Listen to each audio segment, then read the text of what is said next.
symbolizing patriotism. This next area of competition shall pay homage to our culture and tradition related to fashion. Witness our candidates as they display their spectacular creative Barong Tagalog and Filipiniana gowns.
Tonight's spectacle is becoming more and more thrilling as those toned bodies and beautiful faces are complemented by their respective dresses.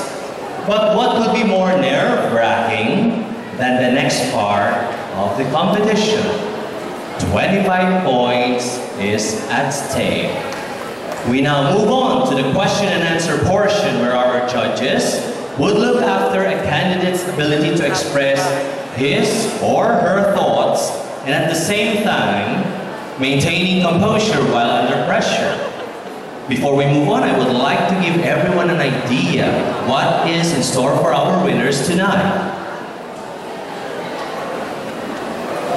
For the minor awards, Best in Talent shall get 2,000 pesos each. Best in Creative Attire shall receive 3,000 pesos each. Best in Swimwear shall get 1,000 each. Best in Barong Tagalog and Filipiniana Attire shall receive 3,000 each. Ginoo and Binibining Araw ng Gasan Kalikasan 2019 shall each take home 10,000 pesos. Ginoo and Binibining Araw ng Gasan Turismo 2019 shall each receive 15,000 pesos. Ginoo and Binibining Araw ng Gasan 2019 will each have 20,000 pesos. Non-winning candidates shall receive a consolation prize of 3,500 pesos. Well, aside from those mentioned, our sponsors will be giving away special awards. And to go with them are sashes and gift packs. This year, we did some adjustments to this portion. As I call each of our candidates, they will draw from a container the name of the judge who will ask the question. There are 4 categories for this year: Culture of Gasan, Tourism of Marinduque, Current Events, and Life, Values, and Pageant related. The judge will read the question twice. Are you ready?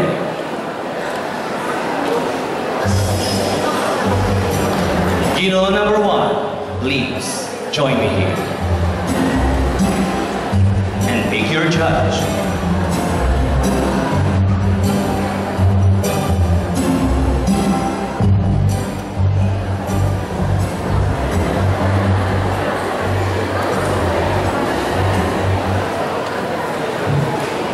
You have drawn Honorable John Pelaez.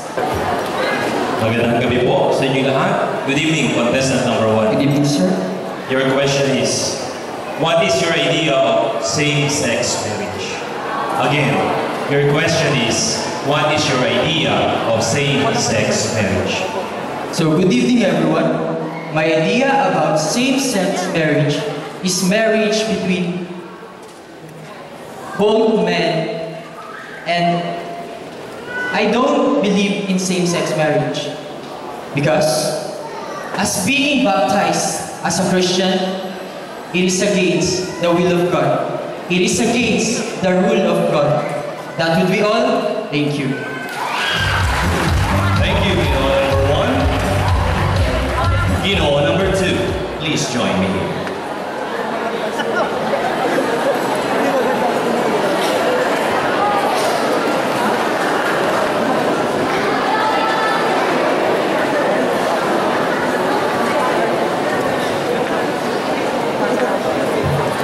Again, he has drawn Honorable John Pelaez. Good evening, contestant number 2. Medyo mahaba, bear with me. Manny Pacquiao has won again. Undisputedly, he's the greatest and the richest Filipino sportsman. Do you think he should retire now? The question is, Manny Pacquiao has won again undisputedly. He's the greatest and the richest Filipino sportsman. Do you think he should retire now? I think Senator Manny Pacquiao should now retire as a boxer because he has done a lot of things in the field of sports, especially in boxing, and he has proven himself that he's a great boxer. He's actually included as a Hall of Famer in the field of boxing, and I think he should focus instead in his responsibility as the senator of the Philippines, and I think he can also give justice, or he can also serve the country by that. Thank you. Thank you. Binoy number 2. Binoy number 3, please join me.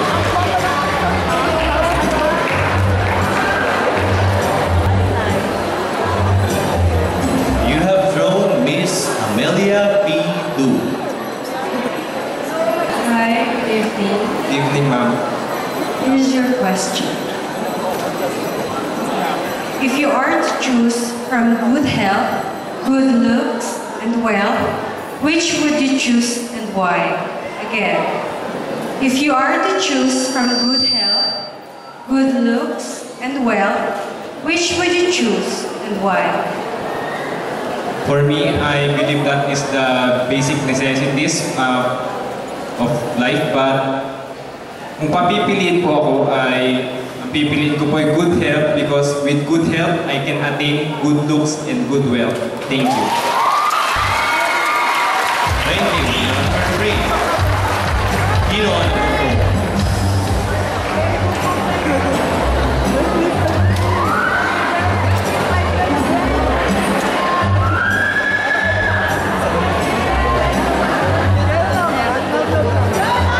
I'm wondering, they come in twos. He has thrown Miss Amelia P. Du. Here's your question. What are some bad traits or habits of Marinduqueños that hamper our province advancement or development? On the contrary, what are those good habits of Marinduqueños that push our province forward? Again, what are some bad traits or habits of Marinduqueños that hamper our province advancement or development? On the contrary, what are those good habits of Marinduqueños that push our province forward? Thank you. The bad habit of Marinduqueños is nag-iimbento agad tayo ng kwento kahit hindi pa natin alam yung totoong nangyayari. Which is, advance tayong mag-isip sa mga nangyayari na dapat ay inaalam natin yung pangyayari na hindi natin pinapangunahan. But Marinduqueño have a good habit, like marunong tayong makisama kahit taga-ibang lugar yung pumupunta rito sa ating lalawigan, which is pinapatuloy natin sila sa ating bahay, pinapainom at inahatagan ng pagkain. Yun lamang po at maraming salamat. Thank you, Ginoo number 4. Ginoo number 5, please join me.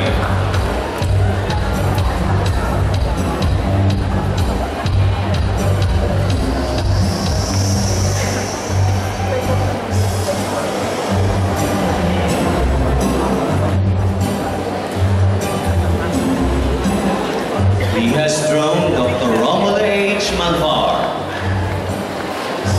Okay. How are you, candidate number 5?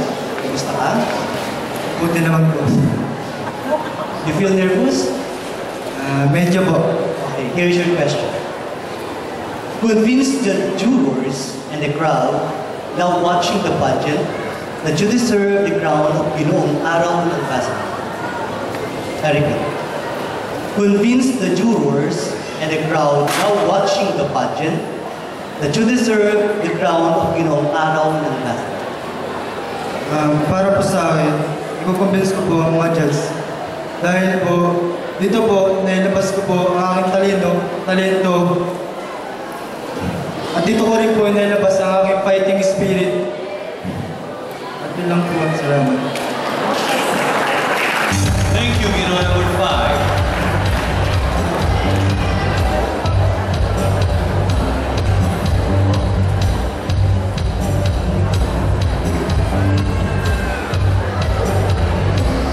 Ginoo number 6, please join me here.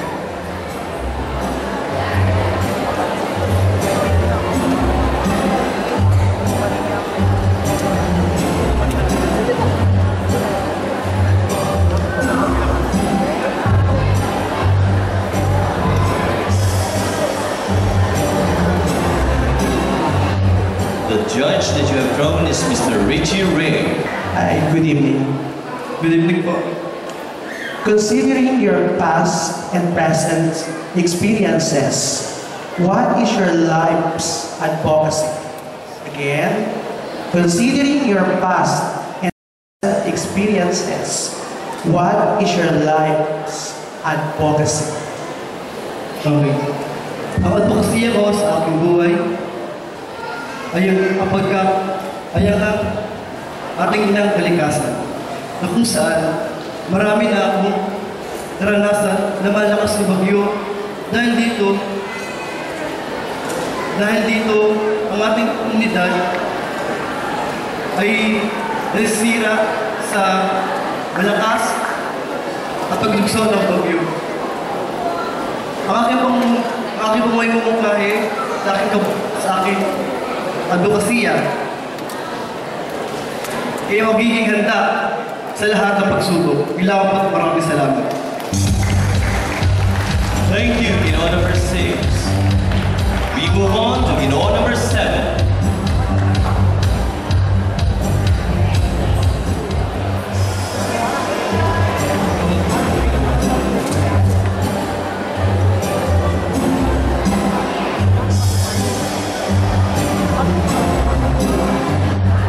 They really come in twos.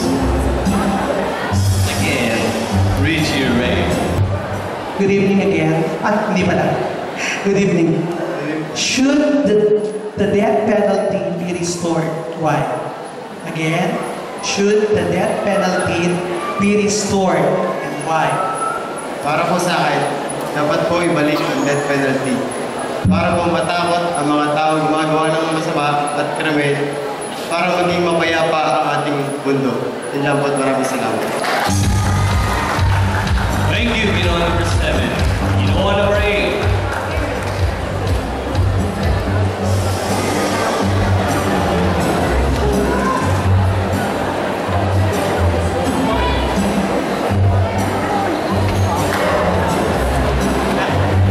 Dr. Romulo H. Malvar. Good evening, candidate number 8. Good evening, sir. Here is your question. What would you propose to our Congressman, Lord Alan Velasco, the chairman of the House Committee on Energy, on the frequent brownouts and high electricity consumption rates issues of Marinduque? I repeat, what would you propose to our Congressman, Lord Alan Velasco, the chair of the House Committee on Energy, on the frequent brownouts and high electricity consumption rates issues of Marinduque? I would suggest to our Congressman Lord Alan Velasco to look for and finance a alternative source of energy like renewable energy. Renewable energy like hydroelectric power plant, solar farm,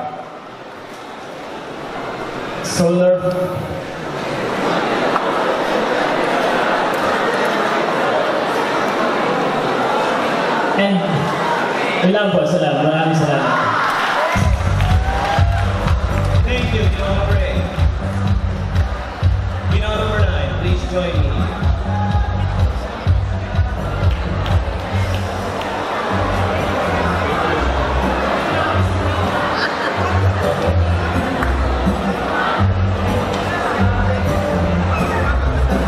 Again, Dr. Romulo H. Malvar. Okay. Magandang gabi, candidate number 9. This is your question. What can you say about the term sharing of Alan Peter Cayetano and Lord Alan J. Velasco in the House of Representatives speakership? I repeat, what can you say about the term sharing of Alan Peter Cayetano and Lord Alan J. Velasco in the House of Representatives speakership? Well, for me, leadership can be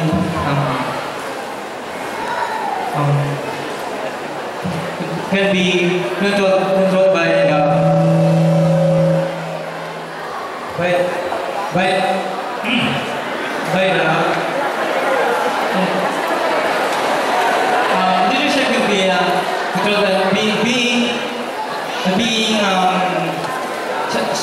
social issue, and something that happened,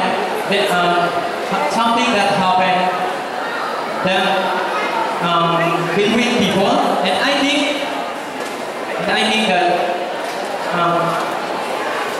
no one person can be used and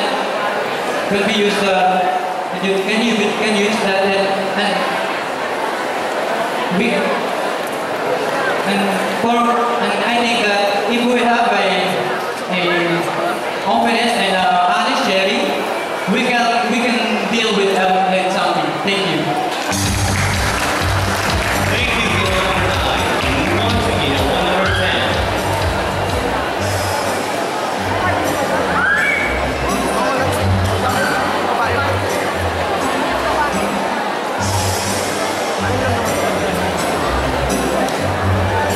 Honorable John Pelaez. Good evening, contestant number 10. Good evening, sir. Please bear with me, medyo mahaba yung tanong.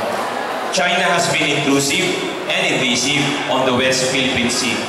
Do you agree with President Duterte's soft stance or non-aggressive approach to this conflict against China? China has been intrusive and invasive on the West Philippine Sea. Do you agree with President Duterte's soft stance or non-aggressive approach to this conflict against China? I do not agree for the soft stance about conflict against China or President Duterte, because based on international courts ruling in favor of the Philippines, West Philippine Sea is under the Philippine Economic Exclusive Zone, wherein we have the right to defend our area in any means. And also, our president should be the one to showcase patriotism in terms of defending our liberty and sovereignty in our Philippine territory. Thank you. Thank you, Ginoo number 10. Ginoo number 11, please join me here.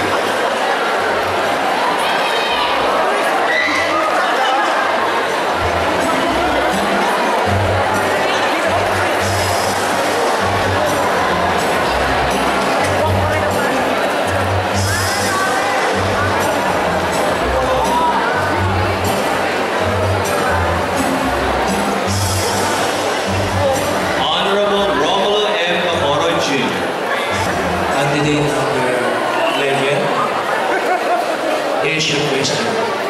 Win or lose, what have you learned since the day one screening day up to now that it changed your personality as well as your general outlook in life?